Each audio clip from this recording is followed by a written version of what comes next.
Hello friends, स्वागत है आप सभी का आपके अपने चैनल में। महाराष्ट्र की राजनीति में आए दिन कुछ ना कुछ होता ही रहता है। ईडी ने मनी लॉन्ड्रिंग मामले में बुधवार दोपहर को महाराष्ट्र के मंत्री नवाब मलिक को गिरफ्तार कर लिया है। तकरीबन 8 घंटे तक चली लंबी पूछताछ के बाद ईडी ने इस कार्रवाई को अंजाम दिया। गिरफ्तारी के बाद एनसीपी नेता की जेजे हॉस्पिटल में मेडिकल जांच कराई गई और फिर आरोपी को पीएमएलए कोर्ट में पेश किया गया। सुनवाई के दौरान ईडी ने कोर्ट से आरोपी मलिक की रिमांड के लिए 14 दिन की हिरासत मांगी है। महाराष्ट्र की राजनीति में आए दिन कुछ ना कुछ होता ही रहता है।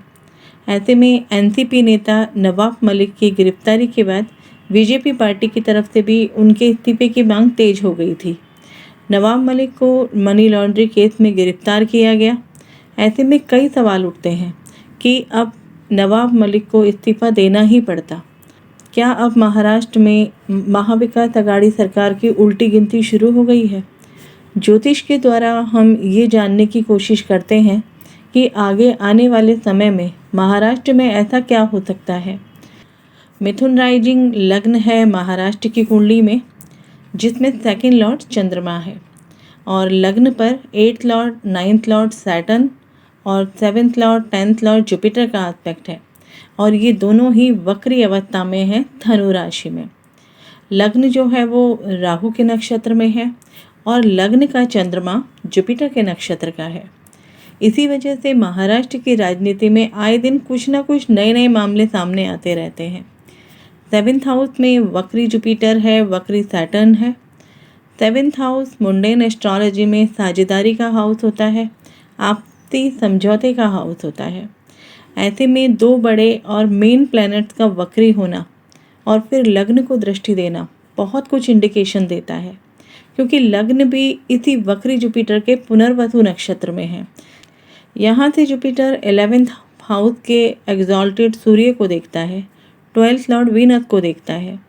तो कहा जा सकता है कि महाराष्ट्र में जो साझेदारी की सरकार है उसमें हमेशा कुछ ना कुछ अनबन होती ही रहती है।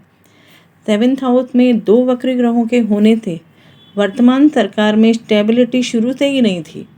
अंदर ही अंदर इस सरकार के आपस में तनाव की स्थिति रही है।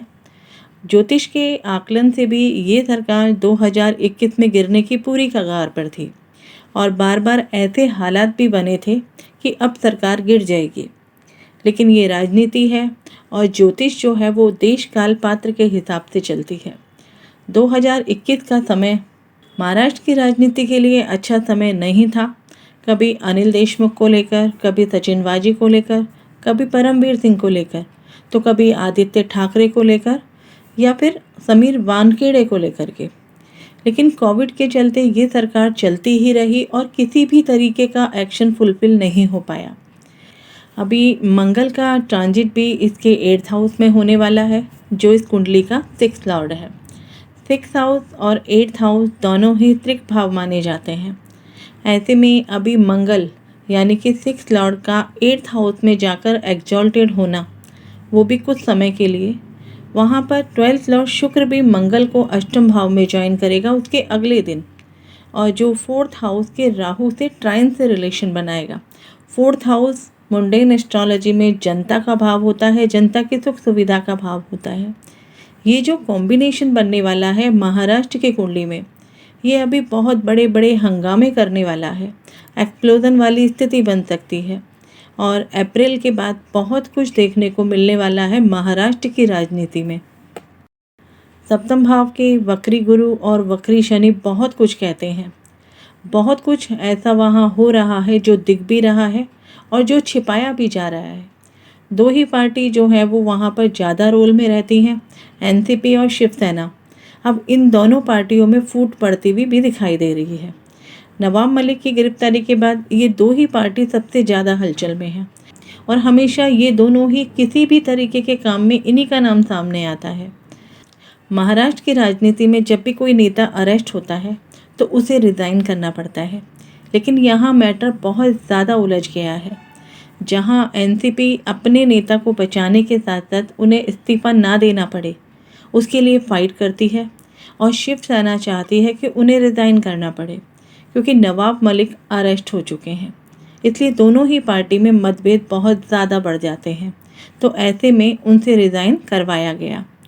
जिस समय नवाब मलिक को अरेस्ट किया गया था, उस समय का भी अगर चार्ट हम देखें तो उससे ये समझने की कोशिश करते हैं कि उन्हें क्यों गिरफ्तार किया गया, उसके पीछे क्या कारण हो सकता है और आगे क्या संभावनाएं बनती हुई दिखाई देती है। उस समय मिथुन राइजिंग लग्न के साथ नवाब मलिक को अरेस्ट किया गया और उस चार्ट को अगर हम देखें तो सारे ग्रह राहु केतु एक्सिस में है, यानी कि यहाँ पर भी 6th हाउस और 12th हाउस एक्टिव हो रहा है। इस समय का पूरा चार्ट राहु केतु से कंट्रोल है। 6th हाउस और 12th हाउस भी वही शो कर रहे हैं जो हो रहा है। 6th हाउस ट्रेजेडी का हाउस होता है और 12th हाउस कारावास का हाउस होता है। लग्नेश बुध 8th हाउस में है ओन साइन शनि के साथ और उस पर 12th हाउस से राहु का एस्पेक्ट बिल्कुल साफ इंडिकेशन दे रहा है। और अष्टम भाव की बात करें तो अष्टम भाव हिडन एक्टिविटी का होता है, अंडरग्राउंड चीज़ों का होता है। लग्नेश नवाब मलिक के रूप में देखा जा सकता है जो राहु से इन्फ्लुएंस है और शनि के साथ है, और शनि मंगल के धनिष्ठा नक्षत्र में है अष्टम भाव में, जो अभी लंबे समय तक रहने वाला है। अभी जैसे ही 26 फरवरी को मंगल का राशि परिवर्तन होगा मकर राशि में, तब वो बुध को और शनि को ज्वाइन करेगा और 27 फरवरी को यानी कि उससे अगले ही दिन शुक्र भी इनको ज्वाइन करेगा अष्टम भाव में। तो बहुत ज़्यादा हंगामा महाराष्ट्र में देखने को मिलेगा, क्योंकि आप देख सकते हैं कि महाराष्ट्र की कुंडली भी मिथुन लग्न की है और जिस समय नवाब मलिक को अरेस्ट किया गया वो चार्ट भी मिथुन लग्न का है। यानी कि दोनों ही चार्ट में सप्तम भाव में 2 ग्रहों का होना बहुत महत्वपूर्ण है। शुक्र मंगल और गुरु शनि जो दोनों ही चार्ट में सप्तम भाव में हैं, इसको लेकर धर्म का मुद्दा बनाया जा सकता है कि नवाब मलिक को अरेस्ट करने के पीछे क्या कारण हो सकता है। अभी जुपिटर भी कम्बस्ट है और जुपिटर को धर्म के लिए देखा जाता है, तो धर्म भी एक बहुत बड़ा कारण यहाँ पर हो सकता है। और 9th हाउस की अगर हम बात करें तो 9th हाउस भी धर्म को रिप्रेजेंट करता है, जो जुपिटर का नैसर्गिक हाउस माना जाता है। और पिछली वीडियो में भी मैंने कहा था कि जुपिटर के अस्त होने के साथ ही धर्म को लेकर के देश में विवाद संभव है। 3 मार्च तक नवाब मलिक हिरासत में रहेंगे। वहीं सरकार का कारक सूर्य भी राहु के नक्षत्र शतभिषा में रहेगा और अगले ही दिन जुपिटर के नक्षत्र में चला जाएगा और जुपिटर 19 मार्च तक अस्त रहने वाला है।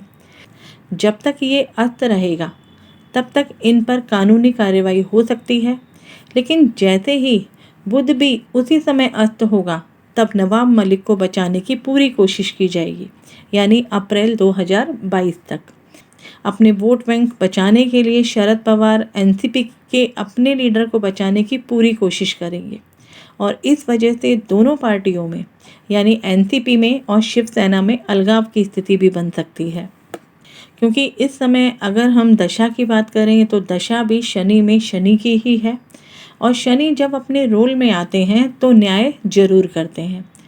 कुंभ राशि में जब शनि आएंगे अप्रैल में, तो उस समय भी वो मंगल के धनिष्ठा नक्षत्र में रहेंगे, तो कुछ ना कुछ बड़ा शनिदेव यहाँ पर जरूर करने वाले हैं। अब देखना होगा कि कब क्या होता है। ज्योतिष तो अपनी दिशा तय करती है, लेकिन देश काल पात्र भी अपना रोल निभाता है।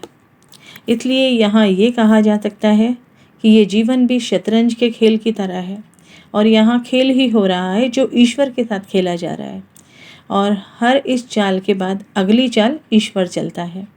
तो ये कहा जा सकता है कि ये हर चाल जो इंसान चलता है वो उसकी पसंद होती है और जो चाल ईश्वर चलता है वो उसका परिणाम होती है। आशा करती हूँ ज्योतिष के दृष्टिकोण से आपको ये वीडियो ज़रूर पसंद आया होगा। आप लोगों के जो मैसेजेस मुझे मिलते हैं, जो कॉल्स आप लोग मुझे करते हैं, उसके लिए आप लोगों का दिल से धन्यवाद। अपना प्यार, अपना स्नेह, अपना सपोर्ट इसी तरह बनाए रखें, इससे मुझे और बेहतर करने के लिए मोटिवेशन मिलती है। Thank you so much. मिलते हैं एक और नई इंटरेस्टिंग जानकारी के साथ। तब तक अपना और अपने परिवार का ख्याल रखें, सुरक्षित रहें। जय हिंद, जय भारत।